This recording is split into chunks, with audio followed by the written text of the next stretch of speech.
پچھلے دنوں ایک خاتون آئی میرے پاس، تو اس نے آ کے یہ سب سے بڑا شکوہ یہ کیا، اس نے کہا کہ ہمیں معاشرہ ایکسیپٹ نہیں کرتا، ہم جس جگہ پر بھی جاتی ہیں تو ہمیں سب سے بڑا تانا یہ ملتا ہے، یہ خاتون اس کا تو خاون نہیں ہے، یہ تو پتہ نہیں کہاں جا رہی ہے، رات کو کہاں جا رہی ہے، دن کو کہاں جا رہی ہے۔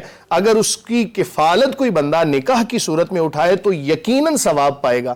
یہ جو سعی کا لفظ ہے نا، جو ابھی علامہ صاحب نے حدیث یہاں پر ذکر فرمائی کہ بیواؤں کے لیے اور مساکین کے لیے سعی کرنے والا، وہ جہاد فی سبیل اللہ اور ہر وقت روزے کی حالت میں اور قیام کی حالت میں جو ہے اس سے بھی زیادہ ثواب پانے والا ہے۔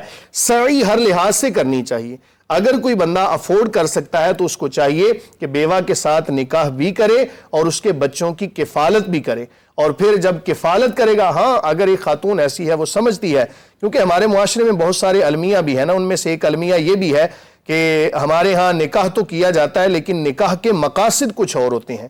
تو اگر کوئی خاتون صبر کر کے اپنے آپ کو روک سکتی ہے، گناہوں سے بچا سکتی ہے، تو پھر ریاست کی یہ ذمہ داری بنتی ہے، جو اصل میرا مقصد تھا وَأَنْكِحُوا الْأَيَّامَ مِنْكُمْ کے تحت ریاست کی یہ ذمہ داری بنتی ہے کہ بیواؤں کے حوالے سے کوئی ایسے ادارے قائم کرے کہ جہاں پر ان کی کفالت کی جائے، جہاں پر ان کو وظائف مہیا کیے جائیں، جو کام ریاست کے کرنے والے ہیں، جو اسلام نے ان کے اوپر لازم کیے ہیں، ان سے عاری نظر آتے ہیں، اور جہاں پر ذمہ داری نہیں وہاں پر جناب ہر کوئی متحرک نظر آتا ہے۔ جب بات آتی ہے خواتین کے ایام کے حوالے سے، آزادی مارچ کے حوالے سے، تب ہم پیش ہوتے ہیں سبھی، لیکن جب بات آتی ہے کہ ان کی کفالت کی جائے، ان کے اخراجات اٹھائے جائیں، جن کے نکاح نہیں ہوئے ان کے مناسب جگہوں پر نکاح کروائے جائیں، تو پھر جناب جواب نفی کے اندر ہوتا ہے۔ اور اگر ان تمام چیزوں کو ملحوظ خاطر رکھا جائے، بیواؤں کے حوالے سے ان کے مناسب رشتوں کا انتظام کیا جائے، ان کے بچوں کی کفالت کے حوالے سے ادارے بنائے جائیں، تو میرا خیال ہے کہ یہ تمام تر مسائل بہت حد تک کم ہو سکتے ہیں۔ میں اس کو لے کے چلوں آگے؟ جی بالکل بالکل۔ میں نعیمی صاحب کی باتوں سے 100% ایگری کرتا ہوں، اور انہوں نے کمال بات کی۔ ہم ایگزامپل سیٹ ہوتی ہے نا معاشرے میں۔ سیدنا عمر فاروق رضی اللہ تعالیٰ عنہ کی بیٹی ہیں اور ہماری ام المؤمنین ہیں سیدہ حفصہ رضی اللہ عنہا ام المؤمنین۔ ان کے نکاح کی کیا بات ہے کہ وہ کہتے ہیں کہ ان کا ایک خامد فوت ہو گئے یا بغیر خامد کے ہوگی، حدیثوں میں لکھا ہے۔ تو حضرت عمر رضی اللہ عنہ اپنی بیٹی کا رشتہ لے کے حضرت عثمان کے پاس پہنچ گئے۔ ہمارے ہاں تو یہ ممکن ہی نہیں کہ کوئی بیٹی والا کسی سے جا کے بات کرے کہ میری بیٹی سے شادی کرے۔ تو حضرت عثمان کہنے لگے رضی اللہ تعالیٰ مجھے اس کی حاجت نہیں، میں نے نکاح نہیں کرنا۔ سیکنڈ وہ کس کے بات کرے؟ سیدنا ابو بکر صدیق کے پاس رضی اللہ تعالیٰ۔ وہ خاموش ہو گئے، انہوں نے کوئی جواب نہیں دیا۔ بیٹی بیوہ ہو گئی ہے، رشتوں کے لیے لوگوں سے مل رہے ہیں جا کے۔ کچھ وقت گزرا تو حضرت ابو بکر کہنے لگے کہ مجھے لگتا ہے عمر آپ مجھ سے کچھ خفا ہیں۔ کہنے لگے ہاں میں خفا ہوں۔ کہا کیا ہوا؟ کہنے لگا کہ میں نے اپنی بیٹی کی اپنی بیٹی کے رشتے کی بات آپ سے کی اور آپ نے مجھے کوئی جواب ہی نہیں، ہاں کرتے تو ہاں کرتے، نہ کرتے تو نہ کرتے، آپ خاموش رہے۔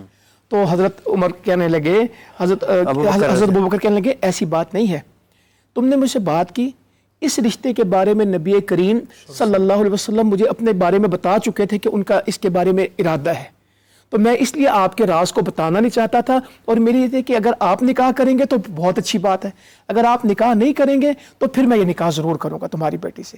یہ وہاں پہ ایک آسان معاشرہ تھا، مشکل نہیں تھا، تو آپ کا راز بتا نہیں سکا، جب آپ نے کر لیا میں خاموش ہو گیا، خفا۔ اور کیسا پیارا معاشرہ ہے کہ ایک دوسرے سے ناراض ہے تو پھر کوئی ایسی بات نہیں جی میں تو بالکل ٹھیک ہوں، صاحب بتایا ہاں میں ناراض ہوں، اور وضاحت کرنے والے نے وضاحت کر دی۔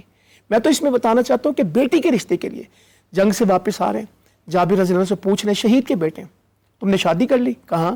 کہا بیوہ سے کی یا کنواری سے کی؟ کہنے لگے بیوہ سے کی۔ کہا تم نے کنواری سے کیوں نہ کی؟ وہ تم سے کھیلتے تم اس سے کھیلتے۔ کہنے لگی میرے جوان بہنیں ہیں تو میں نے بیوہ عورت سے اس لیے شادی کی تاکہ وہ ان کو ادب سکھائے، ان کی کنگھی کرے، حدیثوں میں لکھا ہے۔ تو یہ بیوہ کا نکاح بھا۔ اور پھر کتنا کہا جب بیوہ کی شادی ہوگی اس سے مشورہ کرے گا ولی، خود نہیں فیصلہ کرے گا، ہاں جو کنواری ہے اس سے صرف اجازت لے گا۔ اور کہا کہ کوئی حق نہیں رکھتا ولی بیوہ سے زیادہ، وہ اپنی ذات کے بارے میں خود ولی ہے کہ وہ نکاح کرے، بیوہ بول کے اجازت دے گی، اور کنواری کی خاموشی کو کیا کہا؟ ہاں تسلیم کر لیا۔ ایک کمال حدیث آپ کو سناؤ پھر میں میری بات پوری۔ فرمایا 3 باتوں میں کبھی دیر نہ کرنا، جب نماز کا وقت ہو جائے، جب جنازہ تیار ہو جائے، اور بیوہ کے لیے کوئی معقول رشتہ آ جائے، 3 کاموں میں تاخیر نہیں کرنی۔ نماز ہو جائے تو قائم، جنازہ تیار ہو جائے انتظار نہیں کرنے، اور بیوہ کے لیے معقول رشتہ آ جائے، کیونکہ بیوہ کو شادی کی عام لوگوں سے زیادہ ضرورت ہوتی ہے. ایک بندہ ایک زندگی سے گزر چکا ہے نا، اس کی اور چیزیں ہیں، انسان ہے نا، اس کی ضرورتیں ہیں، تقاضے ہیں. پھر وہ فیکٹریوں میں کام کرتی ہیں، لوگوں کے جا کے فرش دھوتی ہیں، کپڑے دھوتی ہیں، کہیں جا کے رات بسرتی ہیں. بیوہ کے بارے میں کہا کوئی بیوہ کے گھر میں رات نہ، اتنی عزت اس کی مقدم ہے کہ کوئی غیر محرم بیوہ کے گھر میں رات نہ گزارے اللہ کہ اس کا محرم ہو، تاکہ کوئی اس کے اوپر انگلی نہ اٹھائے، کہ اس کی بات نہ کرے. اب کیا بتائیں، بیوہ عورتوں سے پوچھیں آپ کیا کرتی. میں ان لوگوں کو جانتا ہوں جو 2 کلو آلو نہیں خریدتے، 2 آلو خریدتے ہیں، جو آج بھی کہتے ہیں کہ اتنا سا گھی ہمیں دے دیں، جو آج بھی مرغی کی دکان پہ جا کے گوشت نہیں خریدتے، پنجے کلیجیاں بچا کچا خریدتے ہیں، اپنے گھروں کو چلاتے ہیں. میں نے فروٹ منڈیوں میں خود وہ لوگ دیکھے، عورتیں بچے یتیم دیکھیں جو پھل بچے ہوئے کاٹ کے وہ لے کے جا رہے ہیں. میں ہمیشہ لوگوں سے کہتا ہوں یہ جو ہوٹلوں پہ کام کرتے ہیں ان کو چھوٹا مت کہا کریں، اور چھوٹے ہی ذرا، یہ چھوٹے نہیں ہوتے، یہ اپنے گھر کے بڑے ہوتے ہیں. ان کے باپ فوت ہو چکے ہوتے ہیں، ان کی ماں بیوہ ہوتی ہے، یہ پتہ نہیں کس مشقت سے آ کے یہ برتن دھو رہے ہیں اور ٹیبل صاف کر رہے ہیں. یہ ہمارے معاشرے کے مسائل ہیں، مگر اس کو سمجھنے کے لیے اور اس کے حل کے لیے کوئی آگے بڑھنے کے لیے تیار نہیں. سب سے بنیادی اور بڑا حل ہے کہ ان کے نکاح کیا جائے، اور اس میں اس کو تانا نہ سمجھا جائے. حافظ صاحب جہاں پر نکاح کی بات آتی ہے نا، یہاں پہ میں ایک بات ایڈ کرنا ضروری سمجھوں گا، چونکہ میرے پاس 1-2 مسائل ایسے آئے تھے تو اس وجہ سے میں نے کہا کہ اپنے جو ناظرین ہیں ان کے ساتھ شیئر کر دوں. بیوہ کے لیے سب سے بڑا مسئلہ یہ ہوتا ہے چونکہ وہ اپنی خود ایک مالک ہوتی ہے. قرآن نے بھی کہا کہ والذین یتوفون منکم ویذرون ازواجا یتربصن بانفسہن 4 اشہر وعشرا فَإِذَا بَلَغْنَ أَجَلَهُنَّ فَأَمْسِكُوهُنَّ بِمَعْرُوفٍ. اس طرح کی قرآن کی آیت ہے جہاں پہ آتا ہے کہ وہ اپنی ذات کی خود مالک ہیں. اب مسئلہ سب سے بڑھ کے یہ ہوتا ہے کہ خاوند فوت ہو گیا، بیوی نے باہر نکلنا ہے کمانے کے لیے، ادھر ادھر کے معاملات کرنے ہیں. جب کبھی کوئی رشتہ آتا ہے نا، جب کہیں کوئی بات چلتی ہے تو وہ خاتون چونکہ اب اس کی عادت بن چکی ہوتی ہے باہر جانا، کام کاج کرنا، تو جو نیا خاوند آتا ہے نا اس کے حوالے سے خاتون کو سب سے بڑا ڈر یہ ہوتا ہے کہ اگر میں نے اس سے نکاح کر لیا، اللہ نہ کرے زندگی میں کبھی نباہ نہ ہوا، تو یہ خاوند میرے اوپر ظلم و ستم کرے گا، میرے بچوں کا خیال نہیں رکھے گا، میرے حوالے سے کوئی عجیب قسم کا، چونکہ معاشرہ ہے نا، وہ ایک جملہ اکثر بولا جاتا ہے کہ اس معاشرے کو تیزاب کے ساتھ دھونے کی ضرورت ہے.